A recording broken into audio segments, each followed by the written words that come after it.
Hari sir, அதுதான் check கிடைச்சு டைமுக்கு போய் டெபாசிட் பண்ணி ப்ராப்ளமும் சால்வ் ஆயிடுச்சுல. அப்புறம் ஏன் சார் எதையோ பறி கொடுத்த மாதிரி உட்காந்துருக்கீங்க? இல்ல மேடி, நான் அப்படி சொல்லிருக்க கூடாது. தப்பு பண்ணிட்டேன். சந்தோஷோட ஃபைல நான் தூக்கி போட சொல்லிருக்க கூடாது. அவன் சின்ன பையன், அவன் தான் தப்பு பண்ணான்னா நானும் அதே மாதிரி நடந்துக்கிட்டேனே. ச்சே, சில நேரங்கள் இப்படிதான் ஆத்திரம் கண்ணை மறைச்சிடுது. நானும் அறிவு கெடுத்தனமா இப்படி பண்ணிட்டேன். அந்த ஃபைல் இல்லாம சந்தோஷ் எப்படி எல்லாம் கஷ்டப்பட்டானோ பாவம். சார், தப்பு பண்ண புள்ளைய அடிச்சிட்டு புள்ளைக்கு வலிக்குமேன்னு வருத்தப்படுற அம்மா மாதிரி இருக்கு நீங்க பேசுறது. உங்க கேரக்டருக்குலாம் இந்த கோவப்படுறது, இந்த பழிக்கு பழி வாங்குறது இதெல்லாம் செட்டே ஆகாது. நீ சொல்றது சரிதான் மேடி. எப்பவுமே மனசு சொல்றத கேட்டு நடக்கிறவன்னா, அப்போ கால்குலேட்டிவா மூளை சொல்றத கேட்டுட்டேன். நாம செஞ்ச தப்ப நாம தான் சரி பண்ணணும் மேடி. முதல்ல அந்த ஃபைல் எங்க இருக்குன்னு போய் பார்த்து எடுத்துட்டு வா. போய் சந்தோஷ் கிட்ட கொடுத்துருவோம். சரி சார், நான் போய் எடுத்துட்டு வந்துடுறேன்.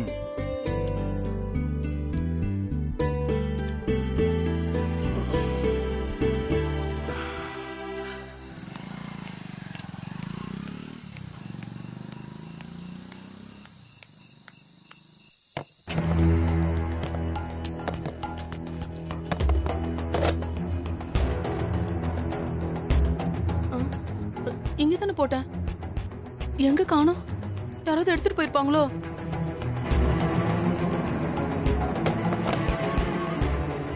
ஐயோ, இப்ப என்ன பண்றது? ஒன்னும் புரியலையே. சரி, ஹரிசாட்ட போய் சொல்லுவோம். என்ன சொல்ற மேடி? ஃபைல காணுமா? அது எப்படி காணாம போகும்? தெரியலையே சார், நான் கொண்டு போய் போட்டப்ப யாருமே இல்ல. இப்ப போய் பார்த்தா குப்பை தொட்டி தொடச்சு வச்ச மாதிரி சுத்தமா இருக்கு. சரி சரி, வா, நானும் வரேன், போய் பார்க்கலாம்.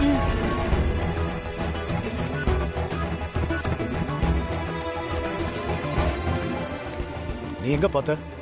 பாருங்க, இந்த குப்பை தொட்டியில தான் போட்டேன். இதுலயா? ஆமா சார், இதுலதான் சார், இதுலதான். இல்லையே மேடி. அததான் நானும் சொல்றேன், எனக்கு நல்ல ஞாபகம் இருக்கு. இதுலதான் போட்டேன் சார், நான் தான் சொல்றேன்ல.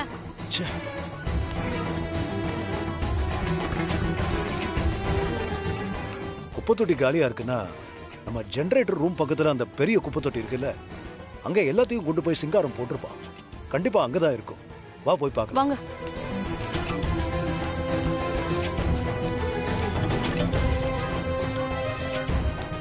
சார், அதுல ஆல்ரெடி தேடியாச்சு. இல்ல சார். சும்மா பேசிட்டு இருக்காம அதுல தேடு. ஐயோ சார், யாரா பார்த்தா அசிங்கமா இருக்கும் சார்.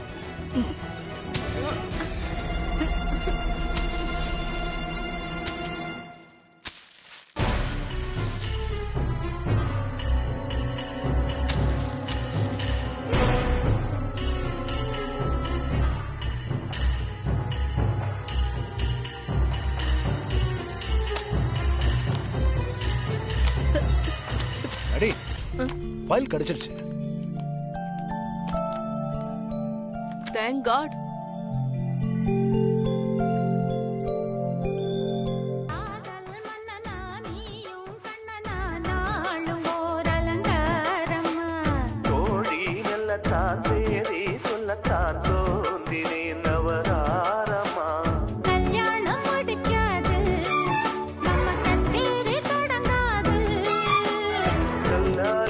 ஏய் சந்தோஷ், வா வா வா. வரேன் வரேன் வரேன் வரேன் வரேன். செல்ல பொண்டாட்டி. என்னடா, முன்னாடி எல்லாம் ஆபீஸ் போயிட்டு வந்தா முகத்துல சிரிப்பே இருக்காது, இப்ப சந்தோஷம் முகத்துல தாண்டவம் ஆடுது. இருக்காதா பின்ன? 10 நாள் சஸ்பென்ஷன் எப்படி பட்டுன்னு காணாம போச்சோ, அதே மாதிரி எனக்கு எம்டிஏ டைரக்டா போன் பண்ணி அந்த ஆபீசரை வர வச்சு அதே ப்ராஜெக்ட எனக்கு திருப்பி கொடுத்திருக்காருல, அதுதான். எல்லாம் ஹார்ட் ஒர்க்கு கிடைச்ச ரெகக்னிஷன்டா.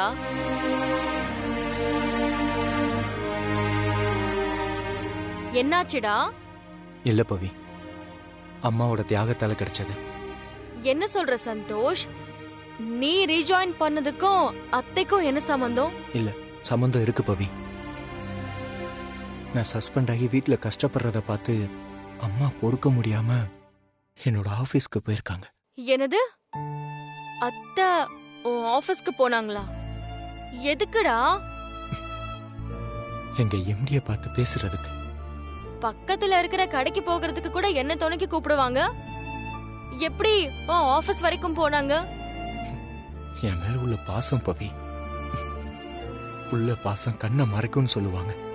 ஆனா என்னோட அம்மாவுக்கு மறைக்கல, வழிகாட்டி இருக்கு. அப்புறம் என்னாச்சு?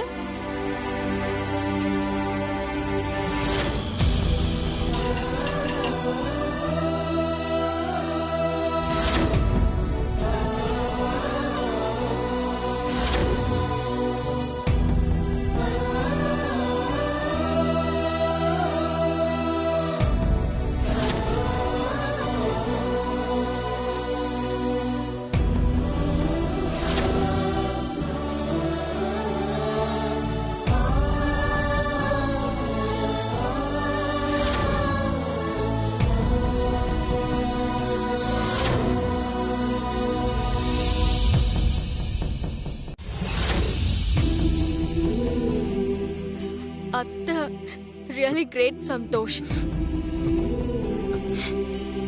படிச்சவங்களே ஒரு ஆபீஸ்க்கு போய் பேசணும்னா நிறைய தடைகள் இருக்கும். யார பார்க்கணும், எப்படி பேசணும்னு தெரியாத அத்தை உன் மேல இருக்கிற பாசத்துல இவ்ளோ பெரிய ரிஸ்க் எடுத்து இத சாதிச்சிருக்காங்க. அம்மான்னா சும்மா ஒண்ணுமே தெரியாதவங்க, படிக்காதவங்க. அவங்களுக்கு என்ன தெரியும்னு நான் மட்டும் இல்ல, நிறைய பசங்க அப்படித்தான் நினைச்சிட்டு இருக்காங்க. நாங்களாம் உன்னத்தை மறந்துட்டோம் பவி. படிக்காத அந்த அம்மாங்க தான் எங்களை இந்த அளவுக்கு படிக்க வச்சாங்கங்கிறதையே மறந்துட்டோம். தப்புல இங்கிலீஷ்ல ஏதோ 4 வார்த்தை பேசுறத பார்த்து ஊரையே ஜெயிச்ச மாதிரி கொண்டாடுற அம்மாங்களை தான் நாங்களாம் அதே மொழியில இடியட், யூஸ்லெஸ்ன்னு சொல்லி நாம திட்டிக்கிட்டு இருக்கோம். அத கூட அவங்க பெருசா எடுத்துக்கிறது இல்ல.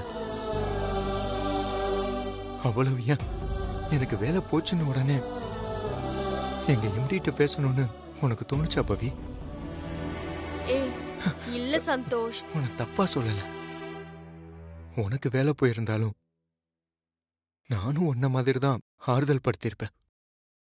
ஆனா அம்மா அப்படி பண்ணல.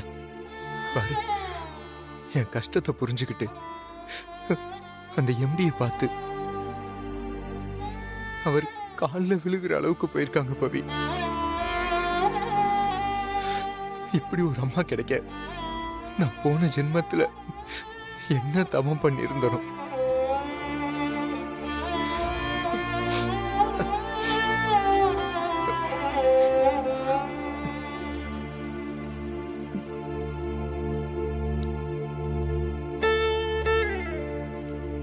பாரம்பவி என் அம்மாவை ஆபீஸ்ல ஆபீஸ் புரோட்டோகால், எம்டியோட அப்பாயின்மெண்ட், இது எதுவுமே தெரியாம எந்த தைரியத்துல போனாங்கன்னு நினைக்கும் போது உண்மையிலேயே எனக்கு வேலை கிடைச்சதுங்கிறத விட என் அம்மாவை நினைச்சுதான் எனக்கு பெருமையாவே இருக்கு. டேய் ஃபர்ஸ்ட் போய் அத்தை கிட்ட தேங்க்ஸ் சொல்லு. இல்ல பவி, நான் தேங்க்ஸ் எல்லாம் சொல்ல போறதில்ல. தேங்க்ஸ என் வார்த்தையால தான் சொல்லணுமா? நான் அதை என்னோட செயல்ல காட்டுறேன். அப்போ ஏதோ பெருசா செய்ய போறியா? அது சர்ப்ரைஸா இருக்கட்டும். ம்.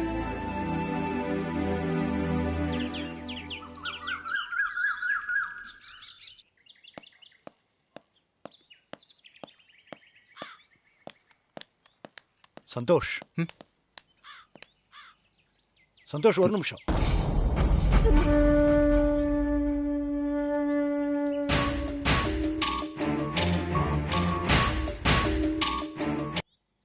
நீங்க தொலைச்ச ஃபைல் தானே?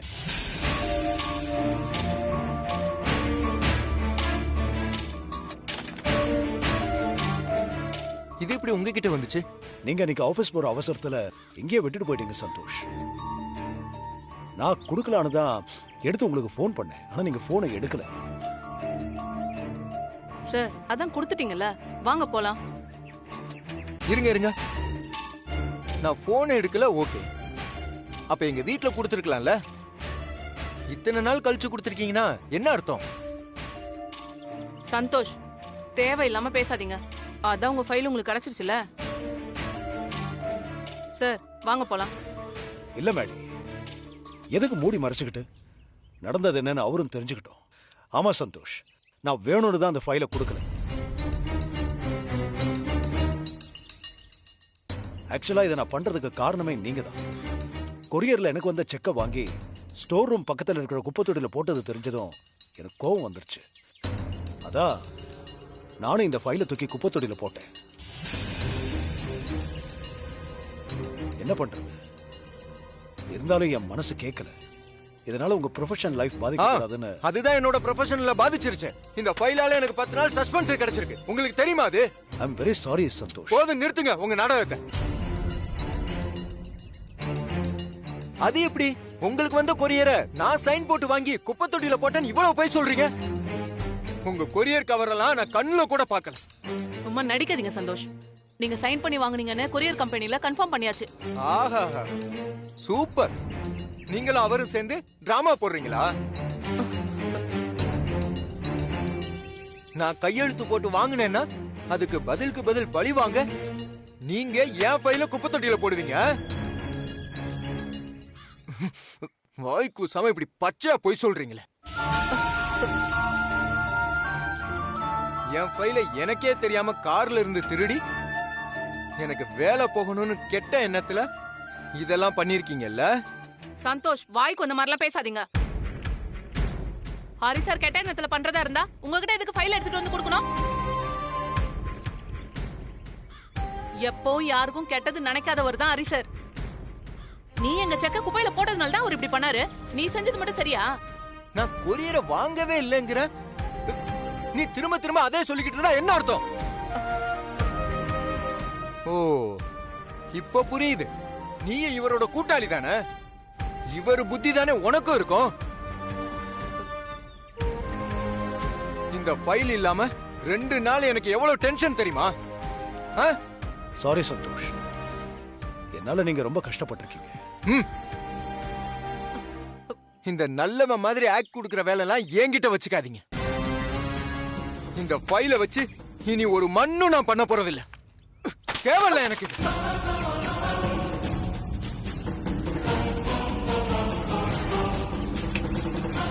ஆனா ஒண்ணு, நீ எனக்கு பண்ண துரோகத்தை ஒரு நாளும் நான் மறக்க மாட்டேன்.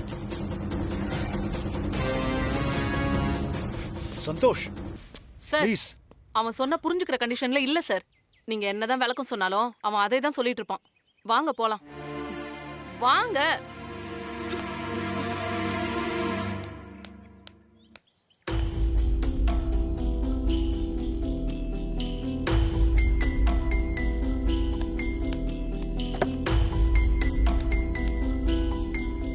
காரை ஏன்டா இந்த பக்கம் எடுத்திருக்க? என் இஷ்டம். நான் என்ன வேணாலும் பண்ணுவேன். என்னடா மூஞ்சி தூக்கி வச்சிட்டு இருக்க? அந்த ஹரிகிருஷ்ண என்கிட்ட டிராமா போடுறான். என்ன டிராமா? திருவிளையாடல் மாதிரி ஹரி விளையாடலாம். சந்தோஷ், நான் ஒன்னு சொல்லட்டுமா? எல்லா விஷயத்துக்கும் அடுத்தவங்க மேல கோவப்படாதடா. நடக்கிற எல்லாத்துக்குமே ஏதோ ஒரு விதத்துல நாமளும் காரணமா இருப்போம். இப்ப என்ன சொல்ல வர? அந்த ஹரி நல்லவன், நான் கெட்டவன், அப்படிதானே? உன் பிரச்சனை என்ன தெரியுமா? ஒரு சின்ன விஷயத்தை யோசிச்சு யோசிச்சு பெருசாக்கி நீயும் கவலைப்பட்டு அந்த கவலைய அடுத்தவங்களுக்கும் பரப்பி விட்டுருவ. உன் மூஞ்சிய நீயே கண்ணாடியில பாரு, எப்படி உம்முன்னு இருக்குன்னு. நீ வாங்கி கொடுத்த ட்ரெஸ் நான் போட்டு வந்திருக்கேன், அத உனக்கு ரசிக்கணும்னு தோணல. அதை விட்டுட்டு நான் நல்லவனா அவன் நல்லவனான்னு. இப்படி ஒரு உம்முனா மூஞ்சியோட நான் வரல. நான் கேப்லயே போய்க்கிறேன். நீ நல்லா டென்ஷனோட வண்டி ஓட்டிட்டு போ.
ஹரி சார் வணக்கம். நல்லா இருக்கீங்களா? நல்லா இருக்கேன் சார், வரேன். வாங்க சார். ம். சார் வந்து உங்களோட ஸ்டாக் இருக்க குடோனுக்கு கூட்டிட்டு போக சொன்னாரு. உங்களுக்கு என்ன ப்ராடக்ட் வேணுமோ எடுத்து வைங்க சார். நம்ம கடைசியா பில் போட்டுக்கலாம். சரி, ஸ்டாக் ரூம் இங்க தான் சார். வாங்க போலாம். வாங்க சார்.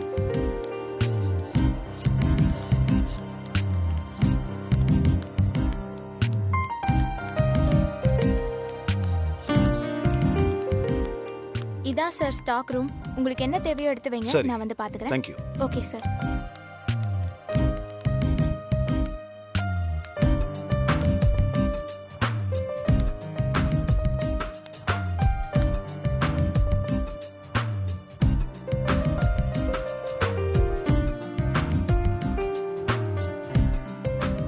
மேடி கிட்ட அப்பவே லிஸ்ட் அனுப்ப சொன்னேன். அனுப்பாம என்ன பண்ணிட்டு இருக்கா?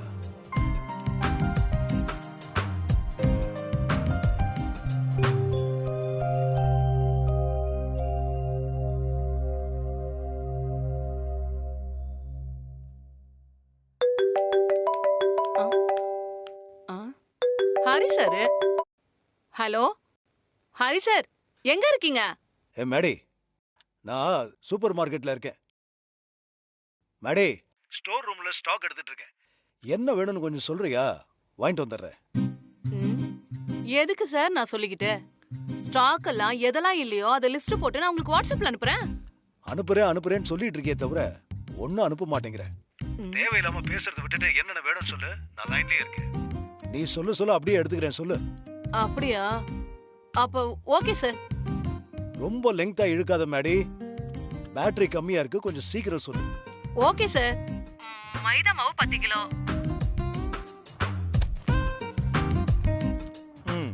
அடுத்தது ரவா 5 கிலோ. எதுக்கு மேடி 5 கிலோ? அடுத்த ஆர்டர்ல கேசரியும் உப்புமாவும் ரெண்டும் இருக்கு, அதுக்கு தான். ம், என்ன சொல்லிட்டு நீங்க சும்மா கேள்வியா கேட்டுட்டு இருக்கீங்க? சீக்கிரமா எடுத்து வைங்க சார். மேடி 3 கிலோ போதும், நான் பாத்துக்கிறேன். சரி சரி. அடுத்து சொல்லு. சக்கரை 10 கிலோ. Sunflower oil 5 litre. மிளகாத்தூள் 4 கிலோ. மல்லித்தூள் 4 kilo. Garam masala 1 kilo. Sir கேக்குதா உங்களுக்கு? சீக்கிரமா எடுத்து வைங்க. எல்லாம் கேக்குது. அப்புறம் வேகமா சொல்ல என்ன புடிச்சு கத்துன்னு கத்துவீங்க. அடுத்து சொல்லு. இன்னும் கொஞ்சம் தான் சார் இருக்கு, கொஞ்சம் குயிக்கா எடுங்க. ஓகே.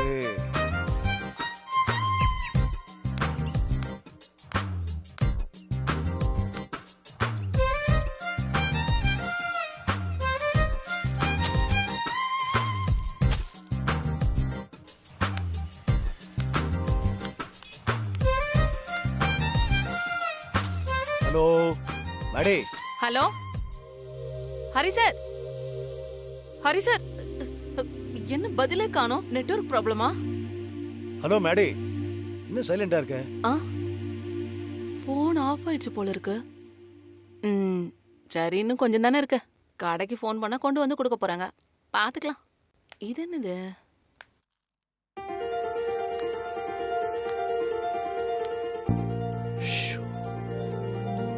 போன் வேற ஆஃப் ஆயிடுச்சு.